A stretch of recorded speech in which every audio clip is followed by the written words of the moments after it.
ஜெபிக்கலாம்.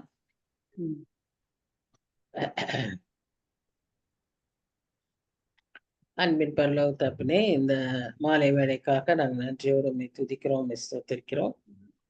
இந்த நல்ல நேரத்துல கூட சுவாமி நாங்க ஒன்று கூடி இந்த மாதத்தின் கடைசி நாளில் உடைய பாதத்துல வந்து அமர்ந்து உடைய வசனங்களை தியானிக்க வந்திருக்கிறோம். ஆசீர்வதிங்க ஆண்டவரே. எங்களுக்கு இது ஒரு நல்ல பங்கா இருக்க நீர் கிருபை பாராட்டுங்க. தடைகளை எல்லாம் நீக்கி போடுங்க. வர இருக்கிறவங்க சீக்கிரமா அழைத்து வாருங்க. வந்தவர்கள் காணோம், தடைய மாற்றி கொடுங்க சுவாமி. நாங்க இந்த ஒன் ஹவர் கூட சுவாமி தடையில்லாம நாங்க உங்களுடைய வசனத்தை தியானிக்கிறதுக்கு எங்களுக்கு உதவி செய்யுங்க. எங்களை தாழ்த்தி உடைய கருத்துல ஒப்பு கொடுக்குறோம். ஆவியானவர் பொறுப்பேற்றுக் கொள்ளுங்க. படிக்கிற காரியங்கள், ரோமருக்கு எழுதின புத்தகம் அது எவ்வளவோ பேருடைய லைஃபை மாற்றி இருக்குன்னு சொல்லி பார்க்குறோம். ஆண்டவரை எங்களுக்கும் அது நல்ல உற்சாகத்தையும் உத்வேகத்தையும் கொடுக்க நீர் உதவி செய்யும் சுவாமி. தாழ்த்து பொறுப்பேற்றுக்கொள்ளும். நேசிக்கிற இயேசு கிறிஸ்து மூலமாய் வேண்டிக் கொள்கிறோம் பிதாவே, ஆமென். ஸோ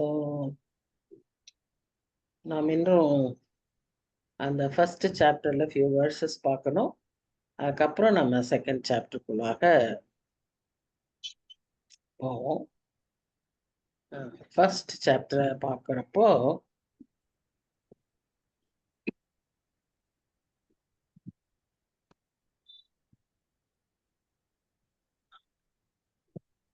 இருபத்தி ரெண்டாம் வசனத்திலிருந்து நம்ம தொடர்ந்து பார்க்கணும்.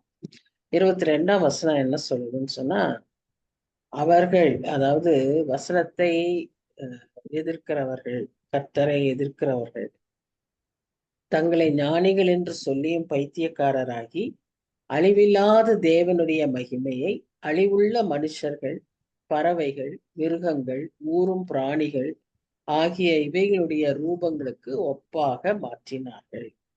அதாவது மனுஷனுடைய அந்த ஒரு ஒரு பயங்கரமான தன்மையை தான் நம்ம இந்த முதலாம் அதிகாரத்துல வாசிச்சுக்கிட்டே வரோம்.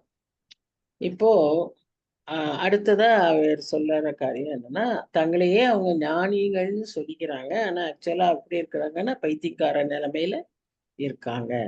ஏன்னா அவங்க வந்து தேவனுடைய மகிமையை இப்படிப்பட்ட மனுஷர்கள், இன்னும் பறவைகள், மிருகங்கள், இது நம்முடைய நாட்டுல இன்றைக்கும் ஒரு நிலவுகிற ஒரு காரியமா இருக்கிறது இல்ல.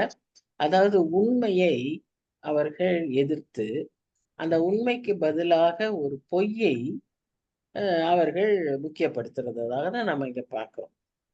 அதனால அவங்க எப்படி ஆயிடுறாங்க அப்படின்னு சொன்னா, அந்த மனுஷன் அப்படிப்பட்ட ஒரு சிந்தனை உள்ள மனிதர்கள் மிருகங்களைப் போல மாறிவிடுகிறார்கள்.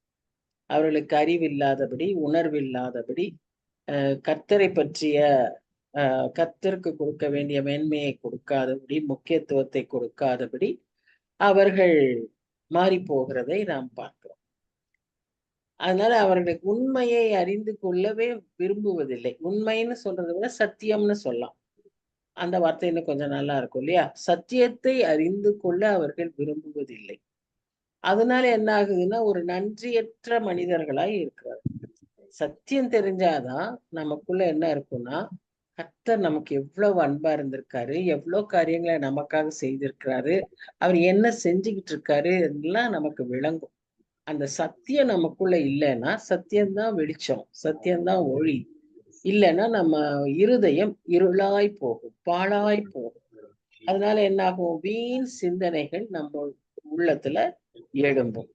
அப்படிப்பட்ட காரியத்துல என்ன ஆகும்னு சொன்னா, கர்த்தரையே நாம் அறியாதவர்களாய் போய்விடுவோம்.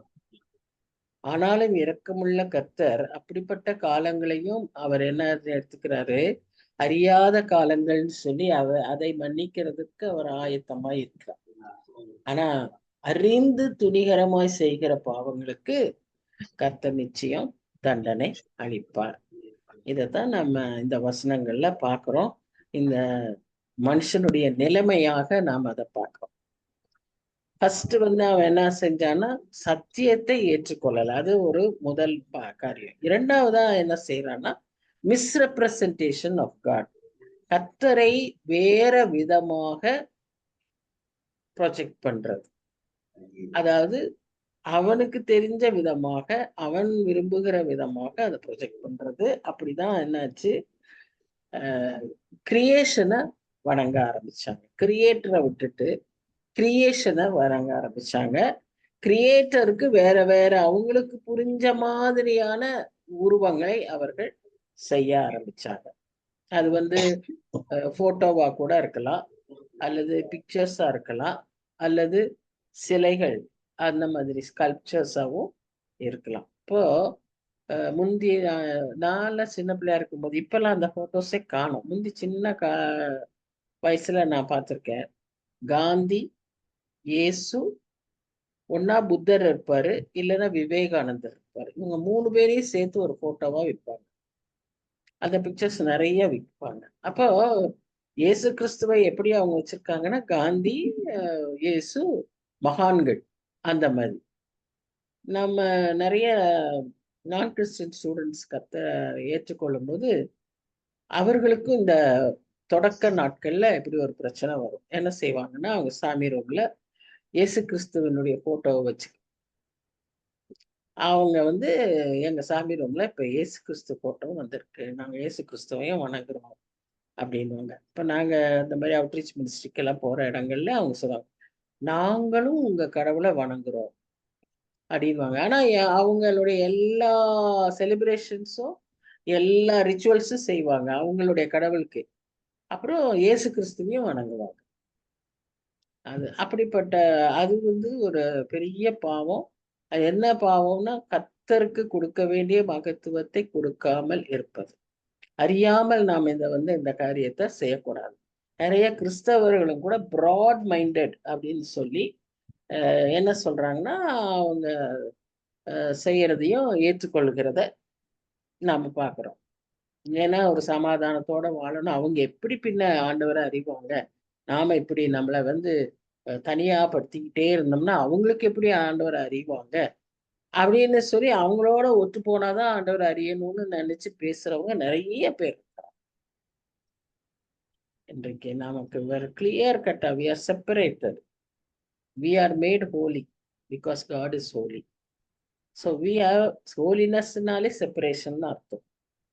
We should be different from the world. So அது நமக்கு ஒரு தெளிவான ஒரு மனசுல ஒரு ஆழமா பதிய வேண்டிய ஒரு சத்தியம். அதை நாம் மற்றவர்களுக்கும் இந்த சத்தியத்தை குறிப்பாக சொல்ல வேண்டும். அந்த படைப்புகளை பார்க்கும்போது கர்த்தருடைய வல்லமையை, அவருடைய மகத்துவத்தை நாம் பார்த்து கர்த்தரை புகழணும். அதுதான் எதிர்பார்க்கப்படுகிற காரியம். அந்த படைப்புகளையே வணங்குகிற நிலைமைக்கு நாம் என்ன செஞ்சிடக்கூடாது, போய்விடக்கூடாது. இந்த பொங்கல் ஒரு முக்கியமான ஒரு தமிழருக்கான ஒரு செலிப்ரேஷன். கேத்தலிக் இன்ஸ்டிடியூஷன்ஸ்ல எல்லாம் பொங்கலையும் கொண்டாடுவாங்க. அப்ப அதுல என்னன்னா, அவங்க they do not understand the concept. நான் பொங்கலை சாப்பிடக்கூடாது சொல்லல, பொங்கலை கொண்டாடுறது எப்படி செய்வாங்க. அந்த அடுப்புல வச்சு முதல்ல அந்த பால் பொங்கறப்போ சூரிய பகவானை வணங்குவாங்க. ஏன்னா அவர் அந்த சூரியன் தான் அந்த விளைச்சல் எல்லாம் கொடுக்குறாருன்னு சொல்லி அந்த வெளிச்சம், அந்த சன்லைட், அதுக்காக அவங்க சூரியனை. இப்ப இதையே நாமும் செய்தோமானால், what way we are different from them? We have the knowledge. What is our knowledge? Sun is nothing but a creation of God. We have a greater creator with us. அந்த கிரியேட்டருக்கு நம்ம மகிமையை செலுத்தணுமே, அவர் படைச்ச இந்த சூரியனுக்கு மகிமை. அது சூரியனா இருந்தாலும் சரி, அது ஒரு மிருகமா இருந்தாலும் சரி, அல்லது ஒரு மனிதனா இருந்தாலும் சரி, எப்பேற்பட்ட ஊழியக்காரரா இருந்தாலும் கர்த்தருக்கு கொடுக்க வேண்டிய கனத்தை அவருக்கு நாம செலுத்துவது தவறு. We have to be very respectful. We have to treat our elders and ministers honorably. At the same time, we have to be very careful not to worship them, not to be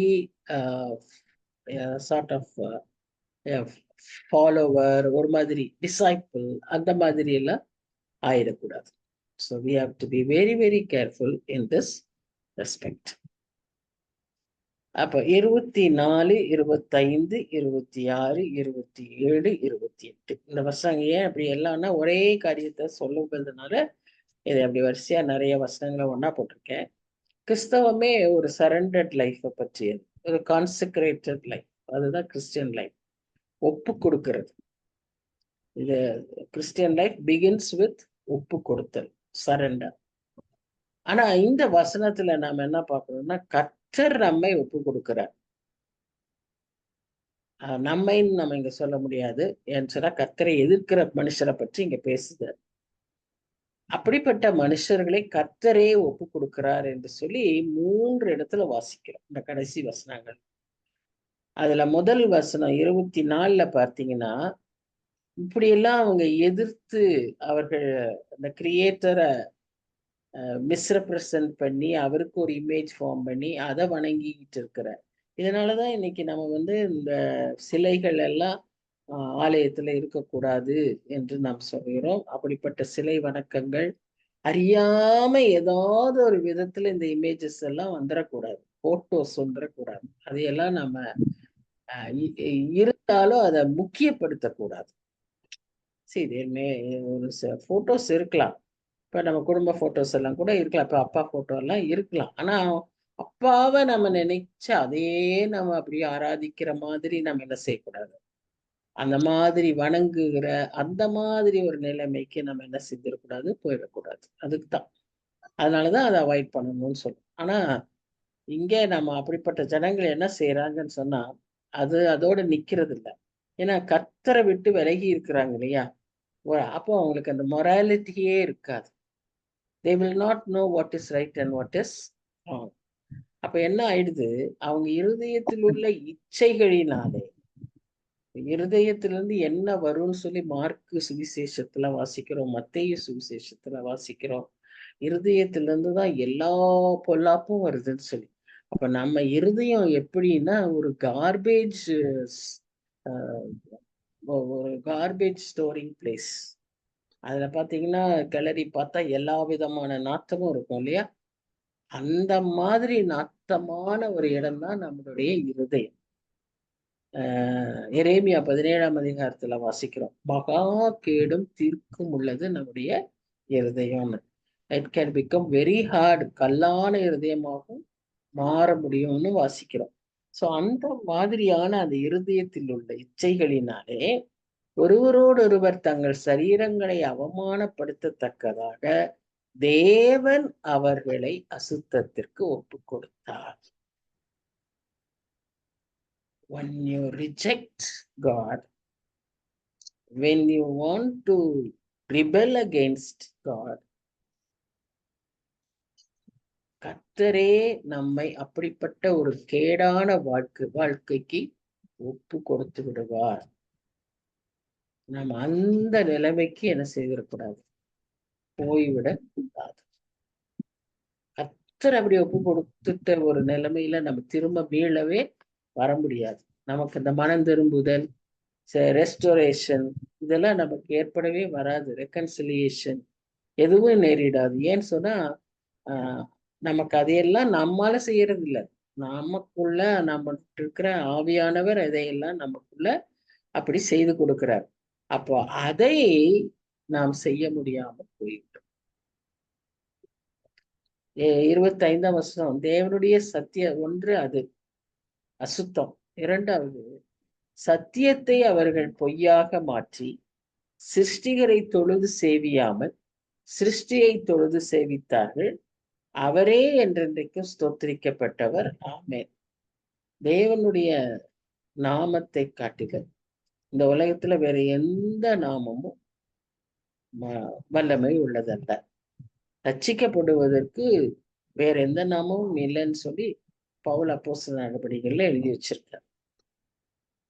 அப்போ அப்பேற்பட்ட தேவனை வணங்குவதற்கு பதிலாக இவங்க சேவிக்காதபடி எதை சேவிக்க ஆரம்பிச்சிட்டாங்க, சிருஷ்டியை, அவர் படைத்த படைப்பை சேவிக்க ஆரம்பிச்சிட்டாங்க. சோ அவர்களையும் அவர் என்ன செய்யறாரு, இழிவான இச்சை ரோகங்களுக்கு, அடுத்த வசனம் பாருங்க, இது நிமித்தம் தேவன் அவர்களை இழிவான இச்சை ரோகங்களுக்கு ஒப்பு கொடுத்தார். There is always a very close relationship between idolatry and adultery. அந்த அந்த இரண்டும் ஒன்றாய் போகிற காரியங்களை நம்ம பார்க்கிறோம். அதனால இந்த மாதிரி விக்கிரகங்களின் பின் அவங்களுடைய விக்கிரகங்க ஆராதனைகளை எல்லாம் பார்த்தாலே விபச்சாரத்தார ஒரு காரியமா தான் இருக்கும். அசிங்கமான அருவருப்பான காரியங்கள் தான் அங்க நடைபெறும். இதை நம்ம வெளியே சொல்ல முடியாது. ஆனா அதுதான் அடிப்படை பேசிக், இது அதுதான். அதனால கர்த்தரே அப்படிப்பட்ட இழிவான இச்சை ரோகங்களுக்கு அவர் ஒப்பு கொடுத்தார் என்று 2வது முறையாக இங்க பார்க்கிறோம். 3வது முறையாக நம்ம என்ன பார்க்கிறோம் சொன்னா, அவங்க தேவனை அறியும் அறிவை பற்றி கொண்டிருக்க அவர்களுக்கு மனதில்லாது இருந்தபடியால் தகாதவைகளை செய்யும்படி தேவன் அவர்களை கேடான சிந்தைக்கு ஒப்பு கொடுத்தார். இன்னைக்கு இந்த மாதிரி கேடான சிந்தை, அவலட்சணங்கள், அசுத்தங்கள் இதெல்லாம் பெருகி போய் இருக்கிறத நம்ம பார்க்கிறோம். எல்லா விதமான immoral living is very is allowed, is permissible அப்படிங்கிற நிலைமைக்கு இன்றைக்கு இருக்கிறதாக நாம பார்க்கிறோம். அந்த அளவுக்கு மோசமான ஒரு கல்ச்சர்ல நம்ம நாடுகள் இருந்து கொண்டிருக்கிறது. நம்மை சுற்றி இருக்கிறவர்கள் இருக்கிறார்கள். அப்ப நாம காத்து கொள்ளவும், நம்முடைய தலைமுறைகள், அடுத்த generations, they must know, they should have that spirit of discernment.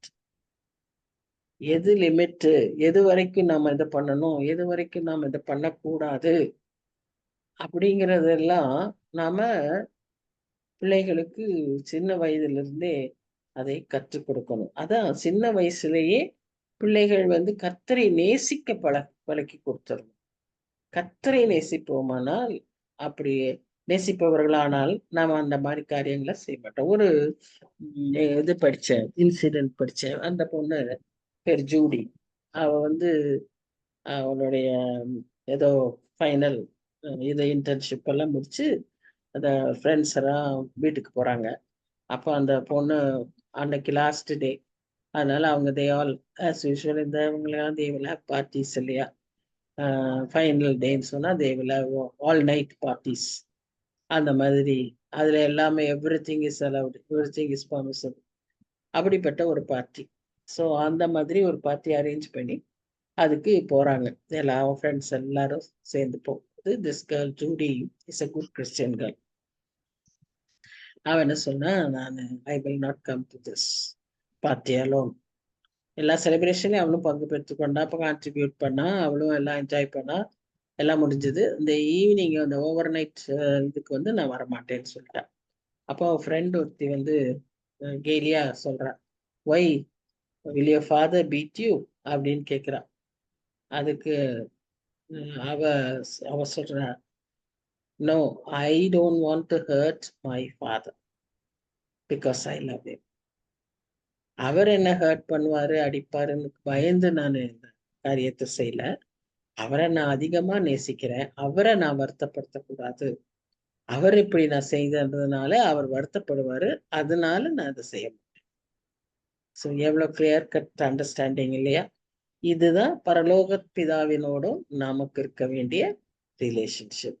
நாம் அவரை துக்கப்படுத்தாதபடி நடந்து கொள்ளுகிற ஒரு நடத்தை நம்மிடத்துல இருக்க வேண்டும். அதனாலதான் பேதுரு சொல்வார், அந்த கடைசி கால காரியங்களை எல்லாம் சொல்லிட்டு அவர் சொல்வார், எப்படிப்பட்ட பரிசுத்த நடக்கையோடு. பேதுரு 3ஆம் அதிகாரம் கடைசி வசனத்தை, இந்த மாதிரி பயங்கரமான அழிவு, பூதம் எல்லாம் உருகி போகும் அப்படின்லாம் சொல்லும்போது இதுல தப்பித்து கொள்வதற்கு நாம் எவ்வளவு பரிசுத்தமுள்ள நடக்கையை கொண்டவர்களாய் இருக்க வேண்டும்னு அதுல வாசிப்போம். So it is very important, especially in these days. அது ரொம்ப அழுத்தமா whenever we get an opportunity அதை சொல்ல வேண்டியவர்களாய் நாம் இருக்கிறோம். Idolatry to immorality is just one short step. அதனாலதான் கடவுளே என்ன செஞ்சாரு, அவர்களை எல்லா விதமான இச்சைகளுக்கும் ஒப்பு கொடுத்தார். இந்த மாதிரி அவங்களுக்குள்ள எப்படி இருக்கும்னா ஒரு கிரேவிங் இருக்கும். இப்போ நம்ம இத வந்து இந்த வேதத்தின் தொடக்க புத்தகத்திலேயே பார்த்துட்டோம். இந்த கண்டிஷன்ஸ் எல்லாம் சோதோம் கொமோரா பாவங்களை பார்க்கும்போது அதுல நாங்கள் அவர்களை வெளியே கொண்டு வா, நாங்கள் அவர்களை அறியும்படிக்கு அவர்களை கொண்டு வான்னு 2 தேவதூதர்களை கூப்பிடுறாங்க, வெளியே அனுப்ப சொல்லி லோத்துக்கிட்ட சொல்றாங்க. So that kind of a craving, they will be so blinded with lust and passion. So they want to do all kind of immoral things. அந்த கிரேவிங்க்கு பேரு எப்பித்தூமியா. இதுதான் இத வந்து வெவ்வேறு விதமாக ஆதியிலிருந்து மனுஷனிடத்துல இது இருக்கு. இதுதான் பாவம் கொண்டு வந்த ஒரு நிலைமை. நமக்குள்ளாக ஏதோ ஒரு கிரேவிங் நமக்குள்ள இருந்துகிட்டே இருக்கு. அதுதான் சங்கீதம் 11:6 78ஆம் சங்கீதத்திலையும் வாசிக்கும், இஸ்ரேல் ஜனங்களுக்கு மாம்சத்தை சாப்பிடணும்னு சொல்லி ஒரு இச்சை வந்தது இல்லையா? அந்த அப்படி ஏதாவது ஒரு கிரேவிங் நமக்குள்ள இருக்கு. அது வந்து பல விதங்களில வெளிப்படுது. இப்போ அந்த எல்ஜிபிடிக்யூ நமக்கு அதை பற்றி தெரியும் இல்லையா? Lesbian, gay, bisexual, transgender, Q வந்து குயர், வித்தியாசமான மக்களாய் இருக்கிறதுக்கு. இப்படி ஒவ்வொருவருக்குள்ளேயும் இந்த விதமான ஒரு கிரேவிங் உண்டு. நாம அதை ஆண்டவருக்கு நம்ம ஒப்பு கொடுத்தோம்னு வச்சுக்கோங்களேன், நம்மள கிரேவிங் எப்படியா மாறும்னா, we will have a craving towards God's word, God's holiness. நம்ம எப்பவும் என்ன செய்யறோம், வாஞ்சையும் விருப்பமும் கேட்கிறோம் இல்லையா? அந்த வாஞ்சையும் விருப்பமும் தான் கிரேவிங்.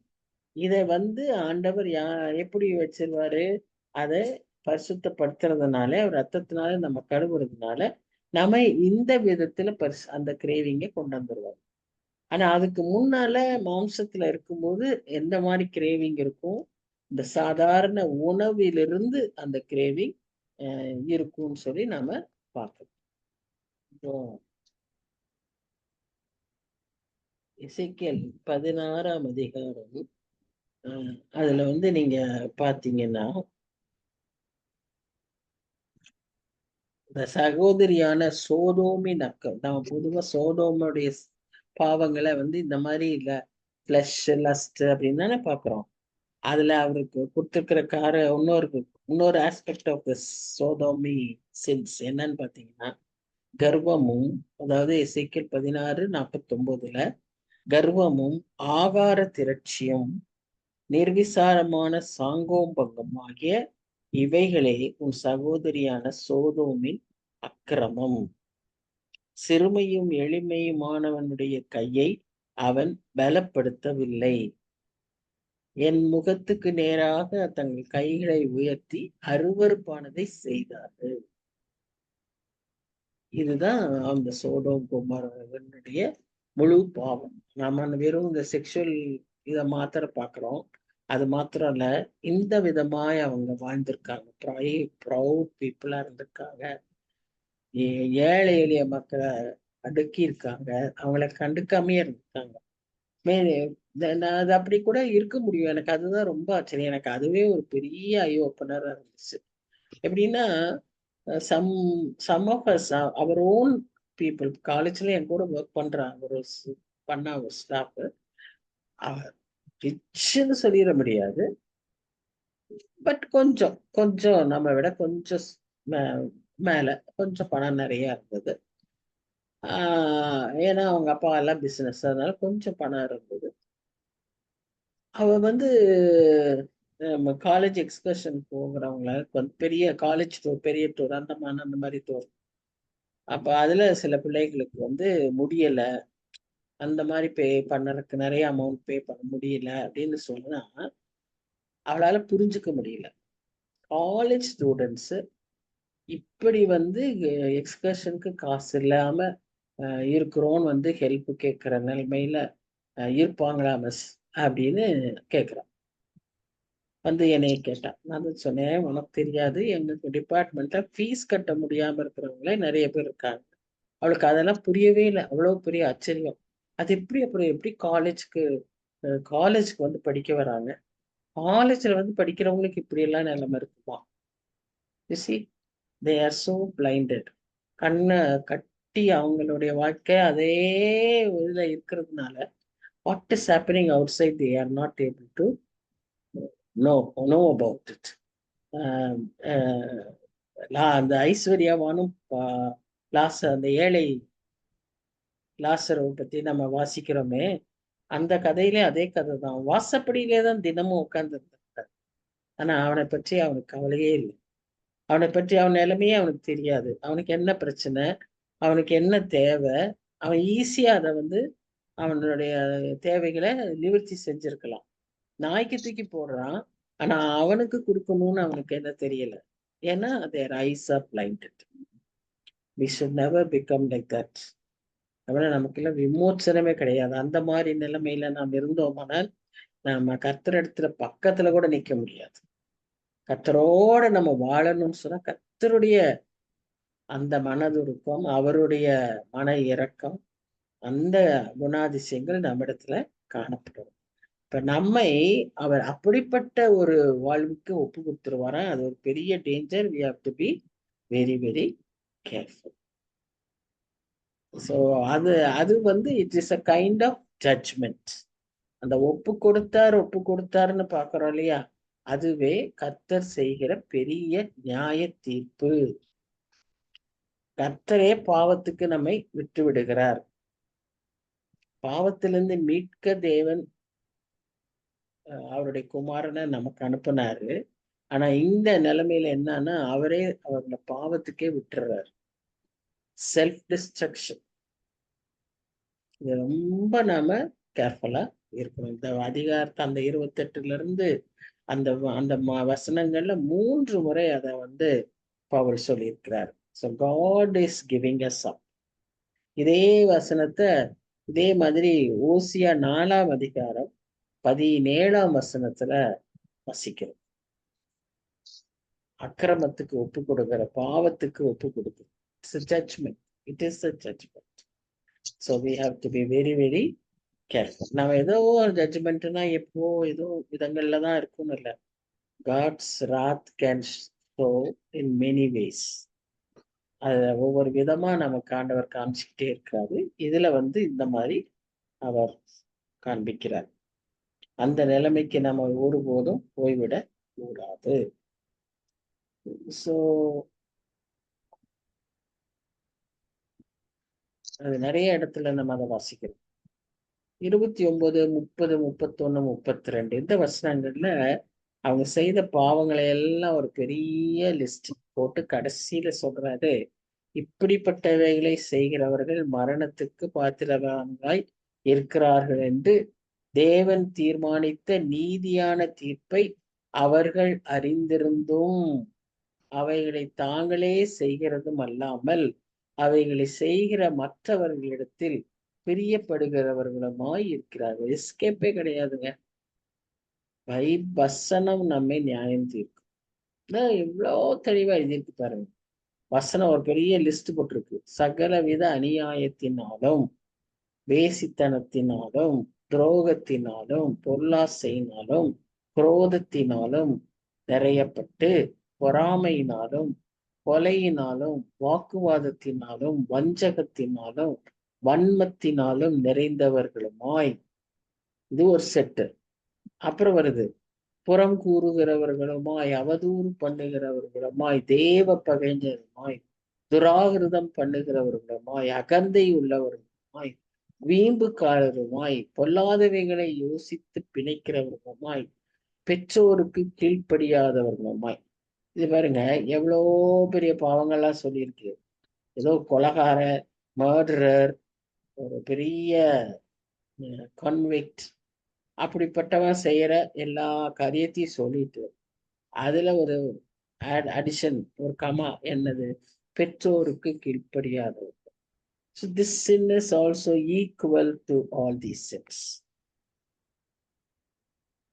உணர்வில்லாதமாய் உடன்படிக்கைகளை மீறுகிறவர்களுமாய், சுபாவ அன்பில்லாதவர்களுமாய், இணங்காதவர்களுமாய், இரக்கம் இல்லாதவர்களுமாய் இருக்கிறார்கள். அதுல கடைசியா ஒண்ணு, இரக்கம் இல்லாதவர்களுமாய் இருக்கிறார்கள். So every single aspect of Christian life is mentioned here. இப்ப இதுல எந்த இதுலயும் நம்ம என்ன இருக்கக்கூடாது, நம்ம டிக் பண்ணக்கூடாது.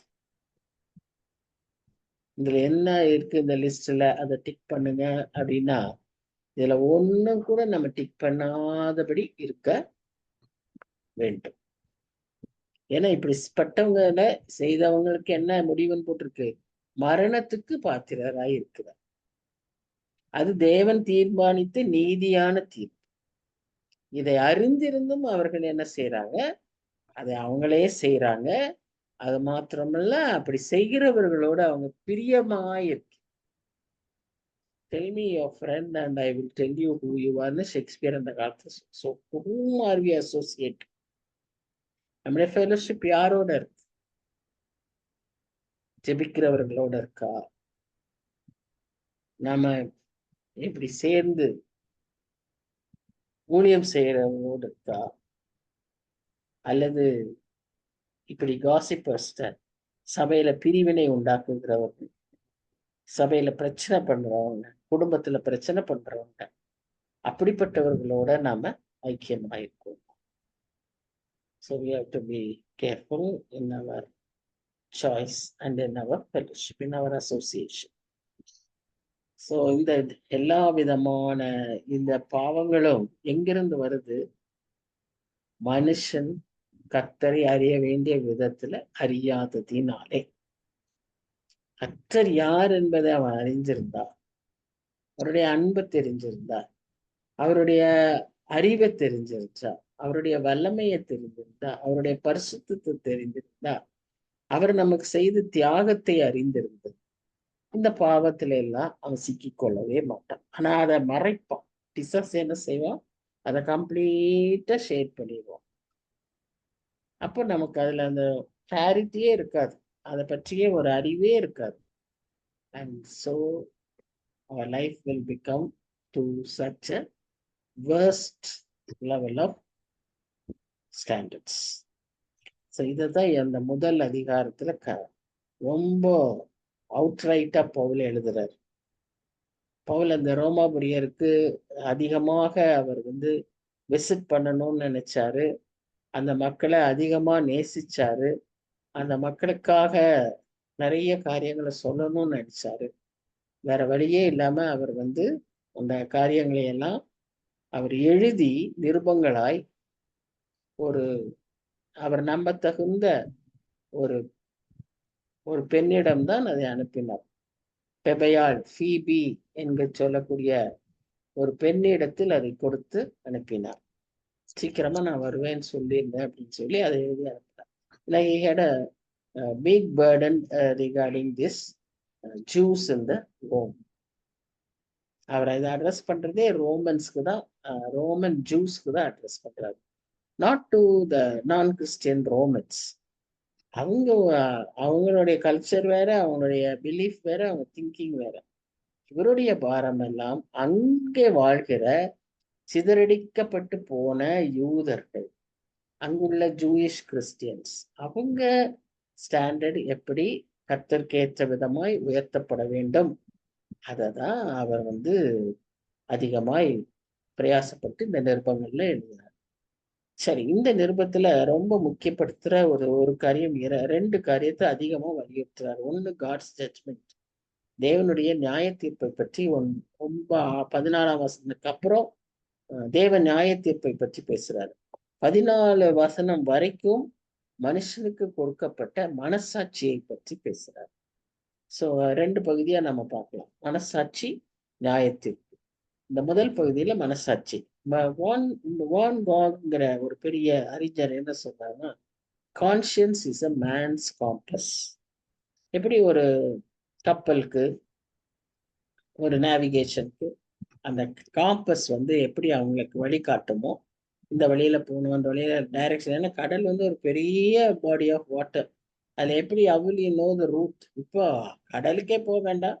சாதாரணமா நமக்கு தெரிஞ்ச ரிலேட்டிவ் வீட்டுக்கே போகணும், இல்ல அந்த பர்ட்டிகுலர் சர்ச்சுக்கு போகணும்னு சொன்னாவே, நம்ம என்ன செய்ய ஆரம்பிச்சிடுறோம்? ஜிபிஎஸ்ஸ போட்டு அதை ஃபாலோ பண்ணி போறோம். So we need a map, we need a compass to direct us. And for a man, the compass is conscience ன்னு சொல்லி அந்த வேன் காக் அப்படிங்கிறவர் சொல்றத பார்க்கிறோம். இதுல ஜட்ஜ்மெண்ட்டை பற்றி அதிகமா சொல்லப்படுகிறதுனால God is a righteous judge அப்படிங்கிற ஒரு ஃபர்ஸ்ட் பார்ட்டு சரி, அது முழு முழு அதிகாரத்துக்குமே அது பொருந்தும். அவர் ஒரு ஜட்ஜ் மாத்திரமல்ல, அவர் ஒரு ரைச்சியஸ் ஜட்ஜ். அதைத்தான் இந்த இந்த 3 வசனங்களிலும் நம்ம வாசிக்கிறோம். 32:4, சங்கீதம் 145:17, அப்புறம் வெளிப்படுத்தல் 15:3, இது எல்லாவற்றிலும் அதை குறித்துதான் நாம் வாசிக்கிறோம். இப்போ முதல் வசனம் என்ன சொல்லுது அப்படின்னு பார்த்தீங்கன்னா, எடுத்தோடனே ஆரம்பிச்சிடுறாரு, ஆகையால் அப்படிங்கிறாரு. ஏன்னா முந்தின அதிகாரத்தை எப்படி முடிச்சாரு?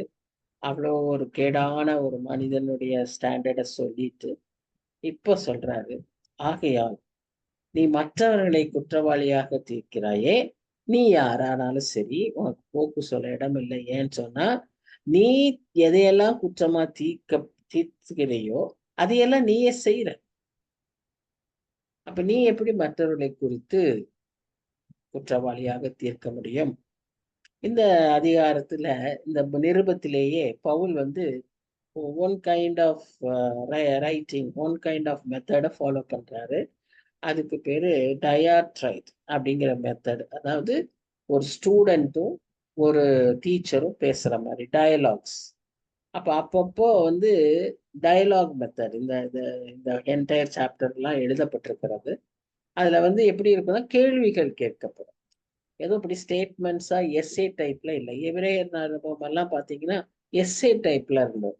ஆனா இங்க நம்ம என்ன பார்க்குறோம்?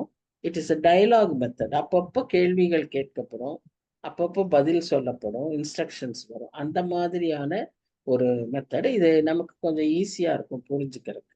அப்போ முதல் வசனத்தை அப்படி சொல்றாரு, நீயே மற்றவங்களை நீ குற்றவாளின்னு தீர்க்கறியே, அந்த பாவங்களை எல்லாம் நீயே செய்யற, அந்த தப்பெல்லாம் நீயே செஞ்சுட்டு எப்படி நீ மற்றவங்களை குற்றவாளின்னு சொல்ல முடியும் அப்படின்னு சொல்லிட்டு அவர் சொல்றாரு.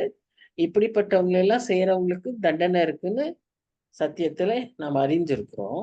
அப்ப அந்த குற்றவாளிகளைன்னு நீ தீர்க்கும் போது அதே நியாய தீர்ப்புக்கு உனக்கும் இருக்கும் இல்லையா? நீ எப்படி தப்பித்துக் கொள்ளலாம் என்று நினைக்கிறாய் அப்படிதான் அந்த முதல் 3 வசனத்துல பவுல் கேட்கிறதாக பார்க்கிறோம். So the literary style of writing is called diatribe.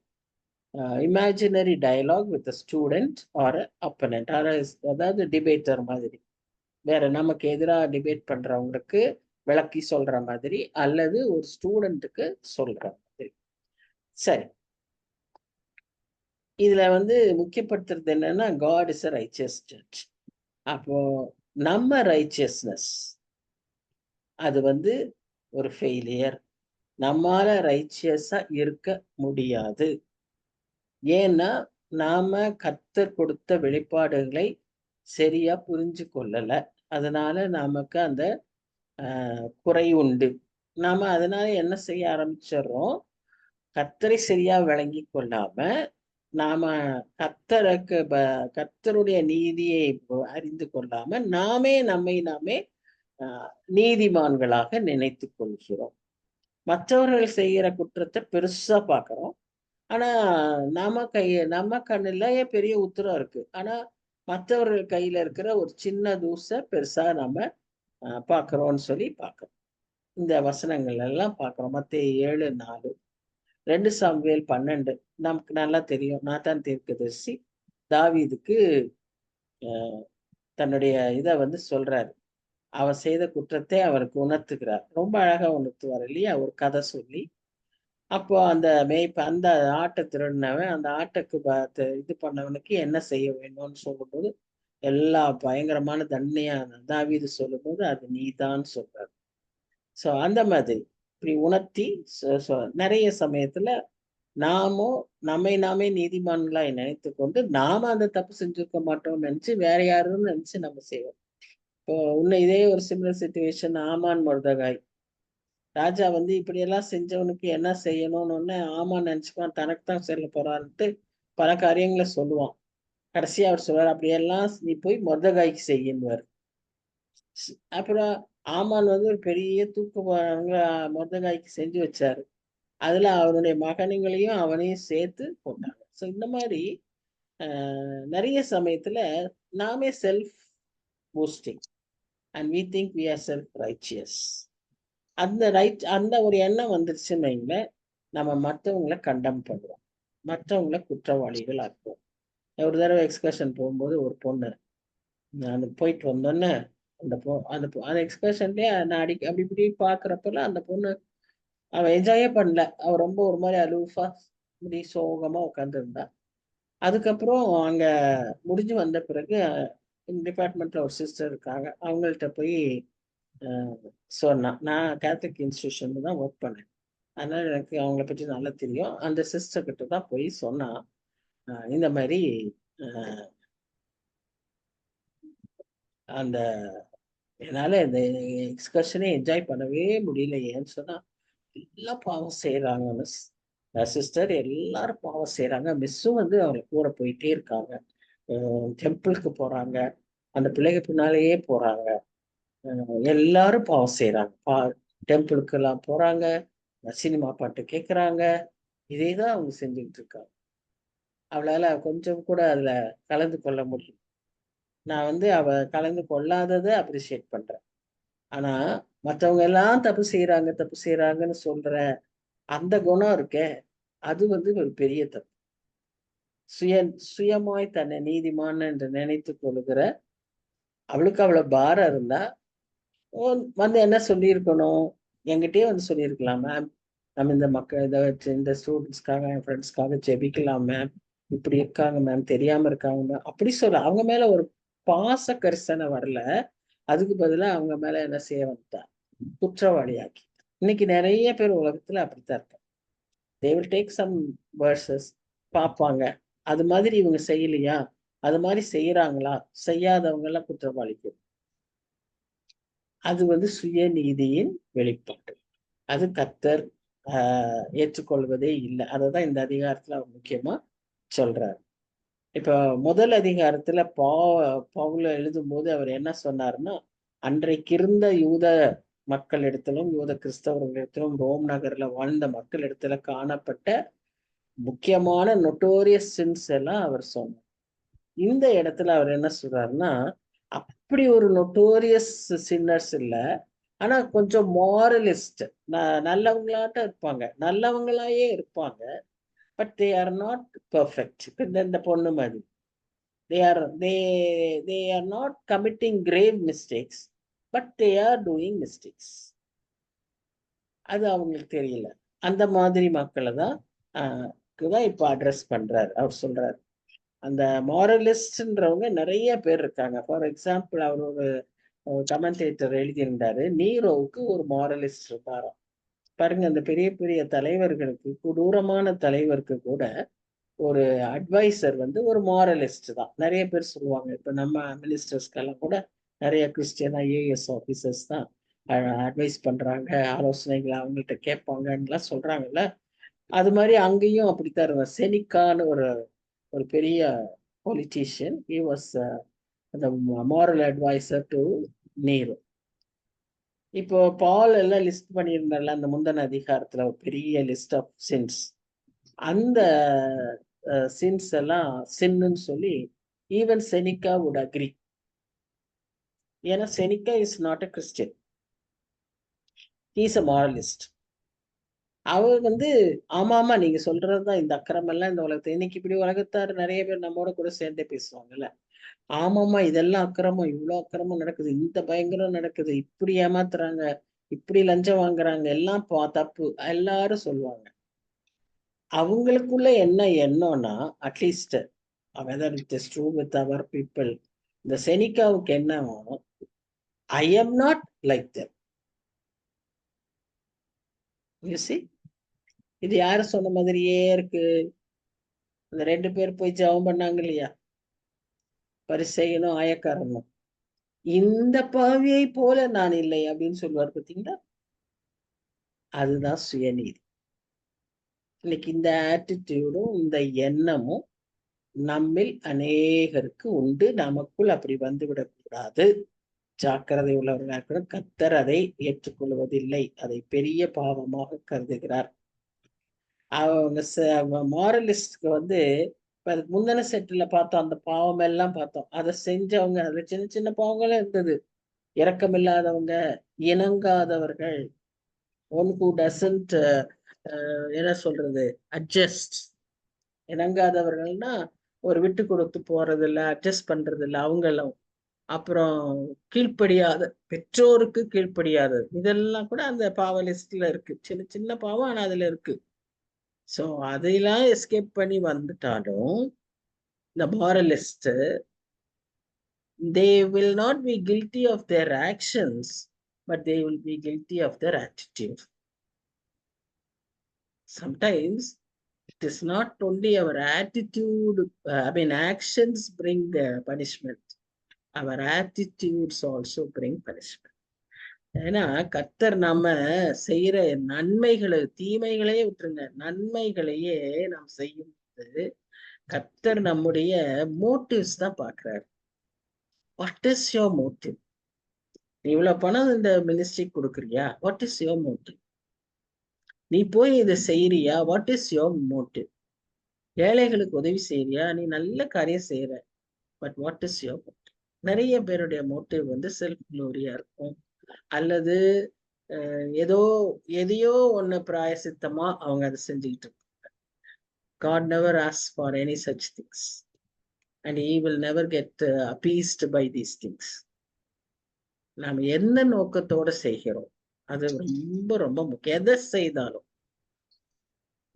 செய்தாலும் நாம் என்ன செய்கிறோங்கிறது ரொம்ப முக்கியம். இந்த மாரலிஸ்டுக்கு ஸ்லோகனே I am not like them. நமக்குள்ள அந்த ஒரு ஏதாவது ஒரு விஷயங்கள்ல, சின்ன காரியங்கள்ல யாரையாவது நம்ம அப்படி கீழ்ப்படுத்திடுறோமா, அல்லது யாரையாவது நம்ம அப்படி ஒதுக்கிடுறோமா, அல்லது நம்ம பெருமையா நினைச்சிடுறோமான்றத நம்ம கொஞ்சம் ஜாக்கிரதையாய் இருக்க வேண்டும். ஏன்னா காட்ஸ் ஜட்ஜ்மெண்ட்டை பத்தி தான் அவர் இந்த அதிகாரத்துல பேசுறாரு. 2ஆம் வசனத்தின் பிரகாரமாகவே அந்த ஜட்ஜ்மெண்ட் எதை பற்றிய பேஸ்ல இருக்குன்னா சத்தியத்தின் அடிப்படையில. சத்தியத்தின் அடிப்படையில தான் அந்த ஜட்ஜ்மெண்ட். இங்க இருக்கிற ஜட்ஜ்மெண்ட் எப்படி? நம்ம உலகத்துல இருக்கிற ஜட்ஜ்மெண்ட் சாட்சியின் அடிப்படையில. இந்த சாட்சியை நீங்க எப்படி வேணா திரிச்சுக்கலாம். கொலை செஞ்சவனையே கொலை செய்யலைன்னு சொல்ற அளவுக்கு சாட்சி திரித்து கொள்ளலாம். லாயர்ஸ் கேட்கிற கேள்வியில அவங்கள அப்படியே மாறி தப்பா சொல்லிடுவாங்க. அதெல்லாம் இருக்கு. ஆனா ஆண்டவருடைய ஜட்ஜ்மெண்ட் எப்படி? தேவனுடைய ஜட்ஜ்மெண்ட், நியாய தீர்ப்பு சத்தியத்தின் அடிப்படையில. இன்னொன்னு இதுல நம்ம பாக்குறோம், அது ஏன் உடனே வர்றதில்ல?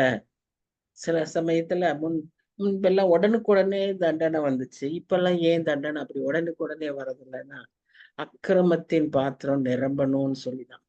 இன்னும் நிறைய, எப்படி கோதுமை கதிரும் விளைஞ்ச இடத்துல பக்கத்திலேயே களைகள் வருது, உடனே சொல்றாங்க இந்த களைகள்லாம் பிடிக்கணும்.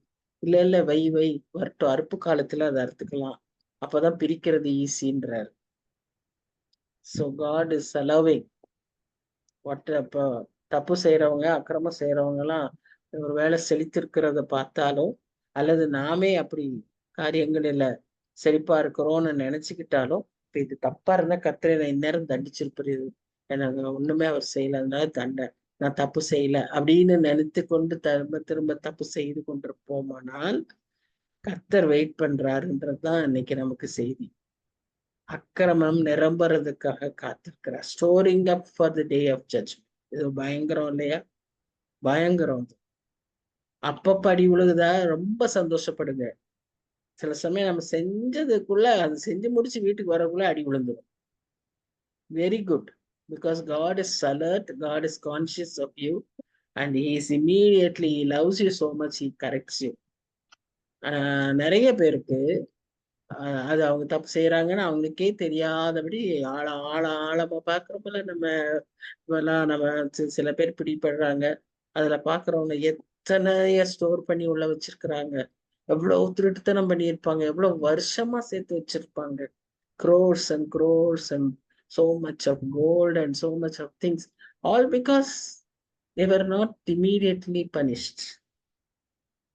கடைசியா ஒரு நாள் அவங்க மாட்டுறாங்க. இந்த அக்கிரமம் நிரம்பும் வரை காத்திருப்பாங்க. அந்த ஜட்ஜ்மெண்ட் நீதியான ஜட்ஜ்மெண்டா இருக்கும். அது ஒரு ஆர்டர்ல வரும். அந்த ஆர்டர் என்ன தெரியுமா? நியாய தீர்ப்பு விசுவாசியின் வீட்டுலதான் முதல்ல துவங்கும்னு 1 பேதுரு 4ஆம் அதிகாரம் 17ஆம் வசனத்துல வரும். இந்த ஆர்டர்ல தான் வரும்.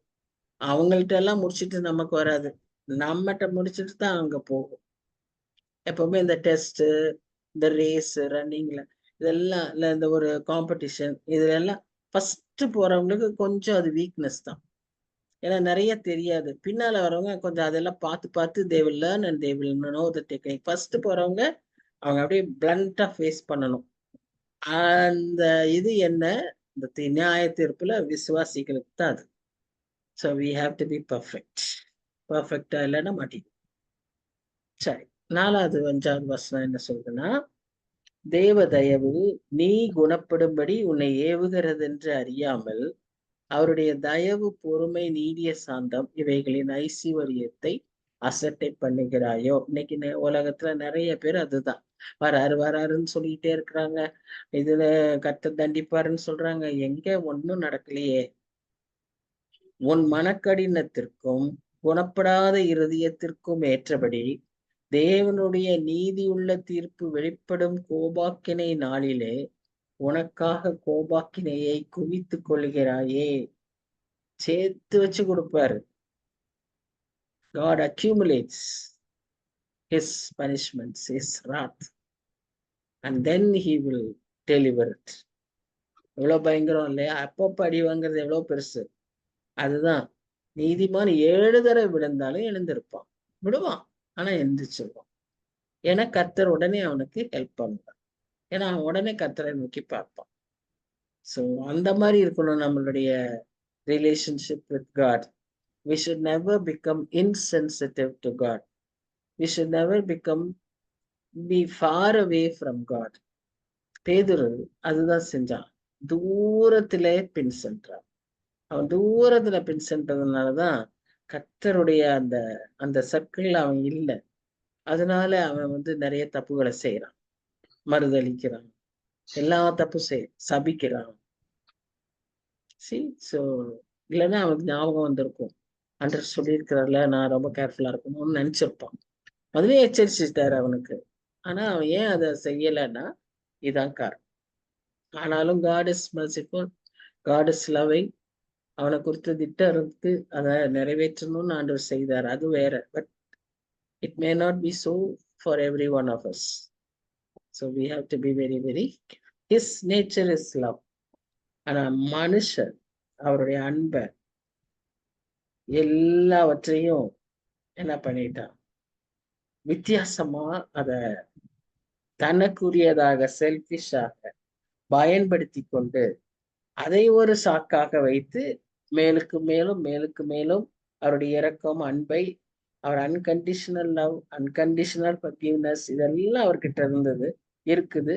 ஆனா அதை எல்லாவற்றையும் மனுஷனுக்கு எண்ணங்கள் எப்படி இருக்குன்னா அதையே ஒரு எக்ஸ்கியூஸா வச்சு நிறைய பாவங்கள் செய்யறத நாம பார்க்கிறோம். அன்றைக்கு இருந்த யூதர்களும் இன்றைக்கு இருக்கிற மனிதர்களும் ஒரே மாதிரிதான் இருக்கிறோம். ஆனா பவுல் அன்னைக்கு இருந்த யூதர்கள் செய்த 4 காரியத்தை சொல்றாரு. 1, they were trading on the mercy of God. அவருடைய இரக்கத்தோடு இவங்க டீல் பண்ணிட்டு இருக்காங்க. நீங்க இதை செய்யுங்க, நான் இதை செஞ்சுட்டேன், எனக்கு நீங்க இதை செய்யுங்க. அப்படி இரக்கத்தோட அவங்க வியாபாரம் பேசிட்டு இருக்காங்க. They took mercy as an invitation to sin rather than an incentive to repentance. அவர் அவ்வளோ இரக்கமுள்ள தேவனாய் நான் மன்னிக்கிறேன்னு சொல்றத அவர் எப்படி எடுத்துக்கிட்டாங்க, மீண்டும் பாவம் செய்வதற்கு ஒரு லைசன்ஸ் மாதிரி அவங்க எடுத்துக்கிட்டாங்க. taking it as a special privilege. God will settle according to his needs. இப்ப நமக்கு அவர் நம்முடைய தேவைகளை எல்லாம் கர்த்தர் எவ்வளவு அற்புதமாய் போஷிக்கிறார், எவ்வளவு அற்புதமாய் நிறைவேற்றி தருகிறார். இதையெல்லாம் டேக்கன் ஃபார் கிராண்டட். அதான் நான் சொன்னேன்ல, கர்த்தரை நாம் அறிய வேண்டிய விதத்துல அறியலைன்னா நமக்குள்ள ஒரு கிரேட்ஃபுல் ஹார்ட் இருக்காது. we will become ungrateful. எப்ப நாம நன்றி சொல்ல முடியாதவர்களாக, கர்த்தர் செய்ததை ஒரு நன்றியோடு நினைக்க முடியாதவர்களாய் நாம் இருக்கிறோமோ, அதே ஒரு அடையாளம் நாம் கர்த்தரை விட்டு தூரமா இருக்கிறோங்கிறதுக்கு அடையாளம். அப்பதான் இந்த முறுமுறுப்பு வரும், அப்பதான் இந்த கம்ப்ளைனிங் வரும். இல்லைன்னா என்ன மாதிரி நடந்தாலும், என்ன நஷ்டம் வந்தாலும், அதுல கர்த்தர் செய்த நன்மையை நீங்கள் அறிந்து கொள்வீர்கள், நீங்கள் நன்றி சொல்வீர்கள். இப்ப நீங்க எப்படி உங்களுடைய ரியாக்ஷன் இருக்குங்கிறதே நாமே நாம் ஜட்ஜ் பண்ணிக்கலாம். நான் ஆண்டவருக்குள்ள இருக்கேன், அவரோட வசனம் என்னோட இருக்கு, ஐ எம் அபைடிங் இன் காட்னா we will have a grateful heart. நான் கர்த்தர் செய்யறதுக்கெல்லாம் நன்றி சொல்லுகிறவர்களாக இருக்கு. அது நம்மால அதை நினைச்சு பார்க்க முடியாததுக்கு காரணம் we are far away from God. அதான் அடையாளம். சோ பவுல் இங்க 3 காரியத்தை சொல்றாரு. Goodness, forbearance and long suffering. இந்த 3ஐயும் தான் ஒரு மாரலிஸ்ட் தனக்கு சாதகமாய் பயன்படுத்தி கொண்டு, ஏன் மாரலிஸ்ட் ரொம்ப ஸ்பெசிபிக்கா சொல்றாருன்னா, அன்றைக்கு இருந்த யூத ஜனங்கள் அப்படிப்பட்டவர்களா இருந்தார்கள். அதனால அவர் குறிப்பிட்டு சொல்லுகிறார். இது நமக்கும் ரொம்ப பொருந்தும். நம்ம படிக்கிறதுனா உடனே யாரோ யூத மாரலிஸ்ட் நினைக்காதீங்க, நமக்கும் இது ரொம்ப பொருந்தும். அதனாலதான் இந்த வசனங்கள், கர்த்தர் எழுதியிருக்கிற வசனங்கள் எல்லா காலத்துக்கும் பொருந்தும் இல்லையா, எல்லாருக்கும் பொருந்தும், எல்லா சமயத்துக்கும் பொருந்தும். சோ இங்க குட்னஸ் சொல்றது என்ன அப்படின்னு பாத்தீங்கன்னா, கடவுள் நம்ம இடத்துல காண்பிக்கிற அன்பு, அவர் நம்ம இடத்துல காண்பித்த, நமக்கு அந்த பாவத்துக்கான தண்டனைக்கு இருந்து நம்மை மீட்டு கொண்ட அந்த அன்பு. அதுக்கு 2 அர்த்தம் இருக்கு. அந்த அன்பே 2 விதமாய் வெளிப்படுறது. என்ன தெரியுமா? அகத்தாஸ், கிறிஸ்டாஸ். இது இன்னைக்குதான் நான் இன்னைக்கு நான் இந்த பாடம் எடுக்கும் போதுதான் இதை பற்றி தெரிஞ்சுக்கிட்டேன். ஏன்னா நான் ஸ்கூல் டேஸ்ல படிக்கும்போது அன்றைக்கு ஒரு பெரிய ரைட்டர், நாவலிஸ்ட், டிடெக்டிவ் நாவலிஸ்ட், அவங்க பேர் அகாத்தா கிறிஸ்டி. இங்க பார்த்தா அகாத்தாஸ், கிறிஸ்டாஸ், இது 2 nature of God. the way God expresses his love in his anger, in his anger. அதுதாங்க நம்ம கோபத்துல நம்ம அன்பை வெளிப்படுத்துவோம் இல்லையா? அன்பை எப்பவுமே அப்படி கட்டி பிடிச்சு முத்தம் கொடுத்துதான் அன்பை வெளிப்படுத்துறோம்னு இல்லை. நம்ம கோபத்திலும் அன்பை வெளிப்படுத்துவோம், நம்ம கசப்பான மருந்தை கொடுக்கும் போதும் அன்பை வெளிப்படுத்துவோம், கடினமான காரியங்களை சொல்லும் போதும் திருத்தும் போதும் நம்ம அன்பை வெளிப்படுத்துறோம். அது மாதிரி இங்கே ஆண்டவர் அவருடைய கோபத்துல அவருடைய அன்பை வெளிப்படுத்துறாரு 2 விதமா. ஒன்று அகத்தாஸ், இன்னொன்று கிறிஸ்டாஸ். அகத்தாஸ் என்ன சொன்னா, அந்த ஆலயத்திலிருந்து அந்த அந்த அந்த வியாபாரிகள் இருந்தாங்க இல்லையா, கள்ளர் குகைகளாக்கிட்டீங்கன்னு சாட்டை அடிக்கிறார் பாருங்க. அதை நம்ம ஒரு கோபமா தான் பாக்குறோம். ஆக்சுவலா it is a revelation of his love for the house of God. அந்த டெம்பிள் மேல இருந்த வைராக்கியம், அந்த அன்பை அவர் அப்படி வெளிப்படுத்துறார். கிறிஸ்டாஸ் இது என்னன்னு சொல்லி பார்த்தீங்கன்னா, the forgiveness of adulterous woman. அந்த அம்மாவை கொண்டு நடுவில் நிக்க வச்சுட்டு என்ன பண்ணுவாருன்னு பாக்குறதுக்காக சுத்தி இருக்கவங்களாம் களை தூக்கி வச்சுட்டு ரெடியா நிக்கிறாங்க. அவர் ஒண்ணுமே வாய் திறந்து பேசல.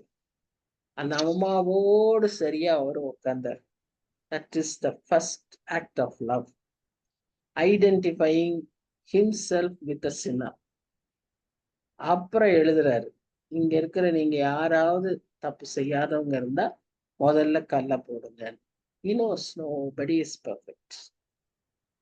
எல்லாரும் சின்னவன்ல இருந்து நின்னா கல்ல தூக்கிட்டு, சின்னவன்ல இருந்து போனான். அத வசனம் பாத்தீங்கன்னா இருக்கும், சிறியவனிலிருந்து. அப்போ no one is perfect. சிறியவனிலிருந்து பெரியவங்க வரைக்கும் எல்லாரும் போயிட்டாங்க. then he says, I will also forgive you. So இந்த ரெண்டு விதமான supreme expression of God's love. Now, God is love. இந்த நல்லா அறிஞ்ச யோவான் அப்படியே சொல்றார், God is love. அன்புனா அது God தான். அவருடைய டிஃபரெண்ட் எக்ஸ்பிரஷன்ஸை நம்ம இங்க பார்க்கிறோம். இதுதான் குட்னஸ், காட்ஸ் குட்னஸ். ஆனா இதை தவறாய் பயன்படுத்தி கொள்ளுகிறவர்கள் தான் மாரலிஸ்ட். தங்களுக்கு ஏற்ற விதமாக சாதகமாக மாற்றிக்கொள்கிற மக்கள் எல்லாரும் அந்த அந்த கூட்டத்தை சேர்ந்தவர்கள்.